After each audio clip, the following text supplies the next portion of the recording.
দিদি ভাই, আপনার যে পাখিটা হারিয়ে গিয়েছে, আপনি কিসের পাখিটা পেয়েছেন? না গো সোনা, পাখিটা পাই নাই। পাখিটা যে হারায় গেছে, পাখিটা পাই নাই গো। আমরা এখন এমন একটা অবস্থানে আছি, কোনো কিছু হারিয়ে গেলে পাওয়া যায়। এত দামি একটা পাখি। এই পাখিটা এখন বাজারে কেউ যদি নিয়ে যায় বিক্রি করার জন্য, বা কারো কোনো কাস্টমারের কাছে বিক্রি করে পাখিটা পেয়ে, চোখ বন্ধ করে 50,000 টাকা পাখিটা বিক্রি করতে পারবে। তার কারণ ও হলো মানুষকে কপি করতে পারে। সব ধরনের কথা মানে কপি করে আপনি যা বলবেন সে সেটাকে রিপিট করতে পারে, এরকম। সো এই পাখিটাকে কেউ পাওয়ার পর আমাকে ফেরত দিবে?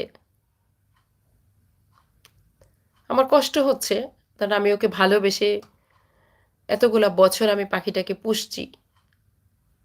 আমার ভালোবাসার পাখি। আমি প্রচন্ড পাখি প্রেমিক।